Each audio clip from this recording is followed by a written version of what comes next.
नमस्कार, आप सभी साथियों का स्वागत है द ऑफिसर्स एकेडमी की नई पहल 15 मिनट शो में। इस शो के दौरान सीटेट की परीक्षा में पूछे जाने वाले महत्वपूर्ण पॉलिटी यानी सीटेट पेपर 2 पॉलिटी के प्रश्नों का अभ्यास हम करने वाले हैं।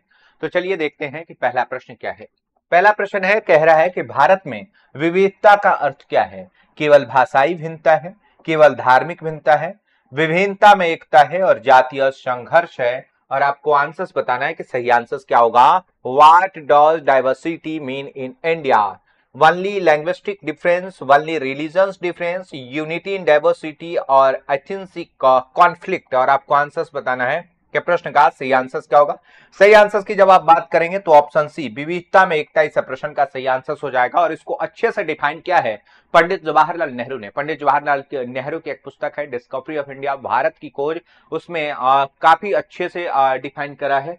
अगला प्रश्न आपके सामने है और प्रश्न कह रहा है कि लोकतंत्र की सबसे मुख्य विशेषता क्या है। राजा शासन करता है, जनता अपने प्रतिनिधि चुनती है, केवल सरकार निर्णय लेती है और न्यायपालिका सर्वोच्च होती है।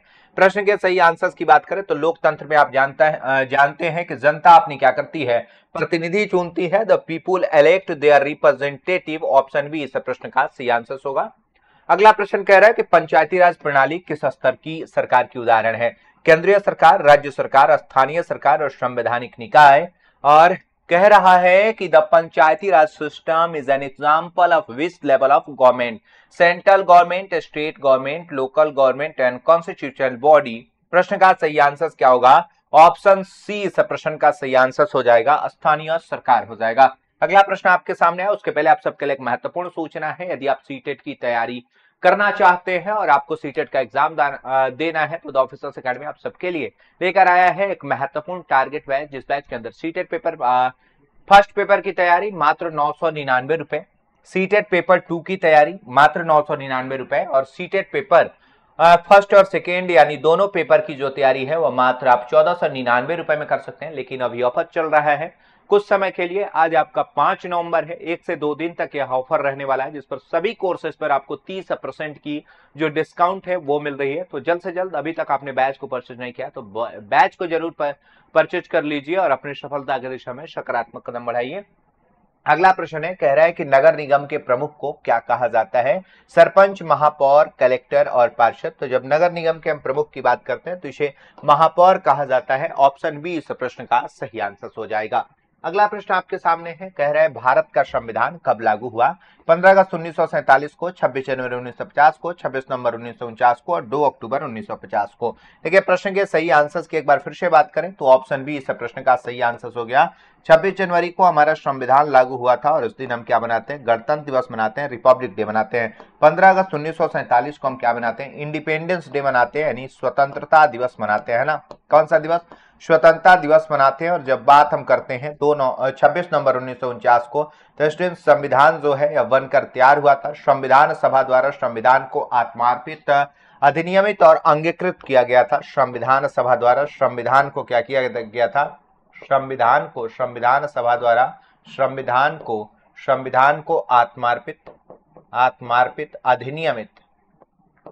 अधिनियमित किया गया था। ये बातें आपको ध्यान रखते हैं। इसलिए 26 नवंबर को राष्ट्रीय विधि दिवस भी हम मनाते हैं और राष्ट्रीय संविधान दिवस भी मनाया जाता है। अगला प्रश्न आपके सामने कह रहे हैं, संविधान का उद्देश्य है नागरिकों के अधिकारों का हनन, शासन व्यवस्था को सीमित करना, शासन के नियम और नागरिकों के अधिकार निर्धारित करना, केवल न्यायपालिका को शक्तिशाली बनाना।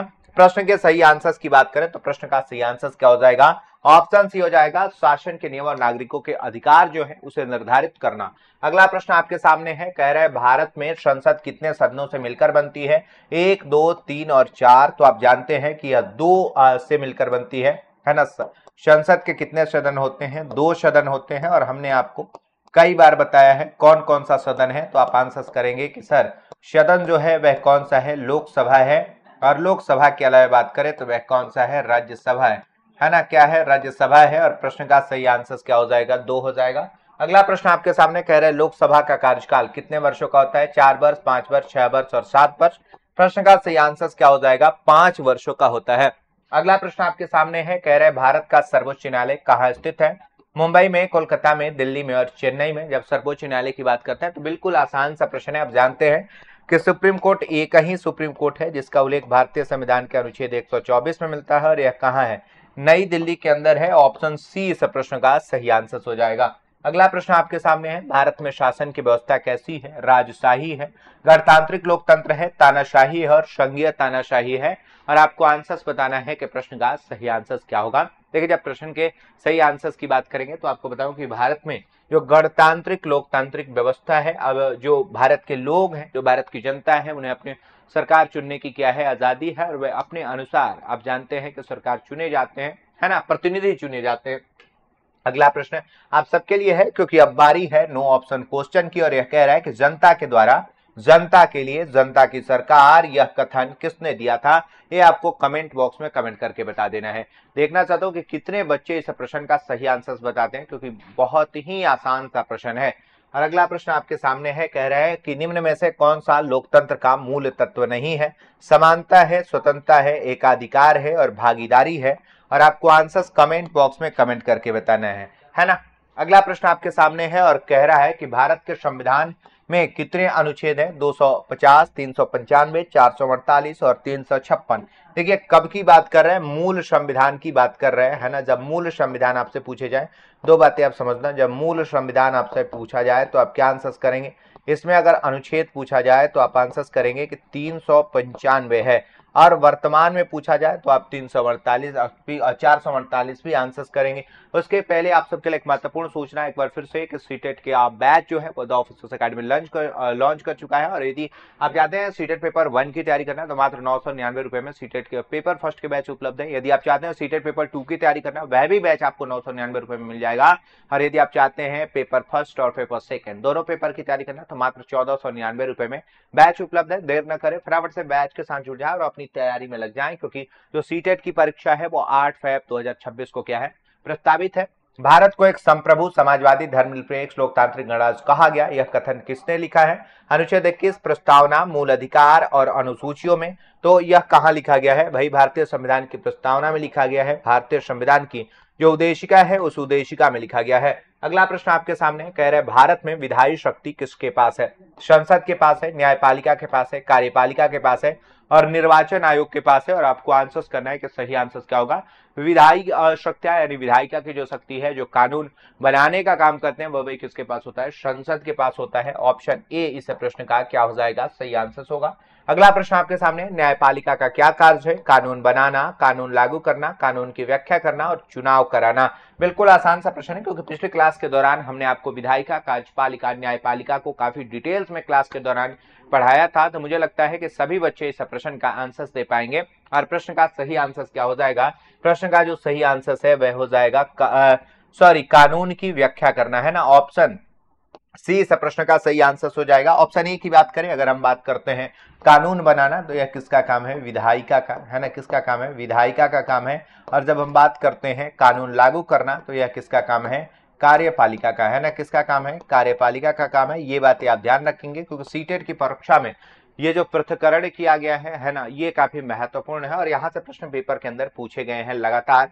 कार्यपालिका में शामिल होता है कौन? राष्ट्रपति, प्रधानमंत्री, मंत्री परिषद, संसद, लोकसभा, राज्यसभा, न्यायालय, जज, वकील और निर्वाचन आयोग। और आपको आंसर करना है कि प्रश्न का सही आंसर क्या होगा।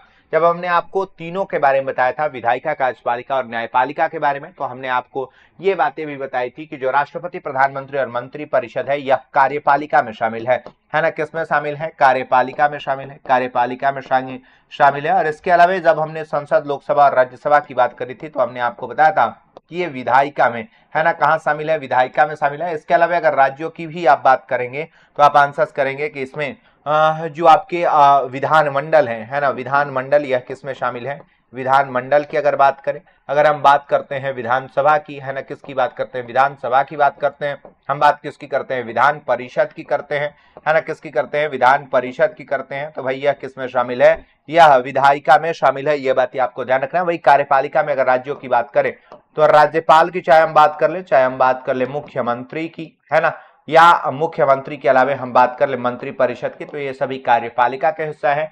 कार्यपालिका की अगर बात कर रहे हैं, तो सही आंसर क्या हो जाएगा? आपको कमेंट बॉक्स में कमेंट करके बताना है और आपको बताऊं कि ऑप्शन ए इस प्रश्न का क्या होगा, सही आंसर होगा। जिन बच्चों ने ऑप्शन ए आंसर कराया उन सबके आंसर बिल्कुल सही है, बिल्कुल शानदार, आप सभी कमेंट्स कर रहे हैं। अगला प्रश्न आपके सामने, प्रधानमंत्री की नियुक्ति कौन करता है, लोकसभा के अध्यक्ष, सुप्रीम कोर्ट, राष्ट्रपति और राज्यपाल।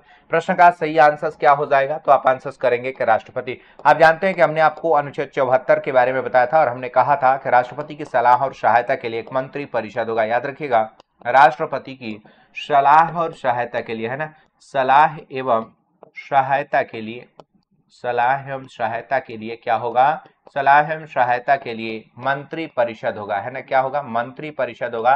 और इसके अगर अध्यक्ष की बात करें तो इस मंत्री परिषद के अध्यक्ष भाई कौन होंगे, तो वह प्रधानमंत्री होते हैं। और अनुच्छेद 75 कहता है कि पीएम की नियुक्ति, आप जानते हैं कि लोकसभा में बहुमत दल के नेता को प्रधानमंत्री के रूप में नियुक्त किया जाता है, तो पीएम की जो नियुक्ति है किसके द्वारा किया जाता है, राष्ट्रपति के द्वारा, प्रेसिडेंट के द्वारा। और प्रधानमंत्री के सुझाव पर अन्य मंत्रियों की नियुक्ति भी कौन करते हैं, राष्ट्रपति करते हैं, तो ये आपको ध्यान रखना होगा। अगला प्रश्न आपके सामने है कि उच्चतम न्यायालय के न्यायाधीश सेवानिवृत्त होते हैं। उच्चतम न्यायालय यानी किसकी बात करें, सुप्रीम कोर्ट की बात करें, 58 वर्ष की उम्र में, 60 वर्ष की उम्र में, 62 वर्ष की उम्र में और 65 वर्ष की उम्र में। प्रश्न का सही आंसर क्या हो जाएगा, प्रश्न का सही आंसर हो जाएगा ऑप्शन डी हो जाएगा, 65 वर्ष की उम्र में। इसके अलावा अगला प्रश्न आपके सामने है, कह रहा है कि ग्राम पंचायत का कार्यकाल होता है 3 वर्ष, 4 वर्ष, 5 वर्ष और 6 वर्ष। जब ग्राम पंचायत की बात करेंगे तो इसका कार्यकाल भी सामान्यतः कितने वर्षों का होता है, 5 वर्षों का होता है। ये बातें भी आपको ध्यान रखनी है। तो साथियों, अब समय है इस सेशन के समाप्ति का। ये सेशन आपको कैसा लगा, आपने प्रश्नों का अभ्यास किया तो आपने कितने प्रश्नों का सही आंसर दिया, यह भी आपको कमेंट बॉक्स में जरूर बताना है। फिर मिलते हैं अगले वीडियो में, तब तक के लिए जय हिंद।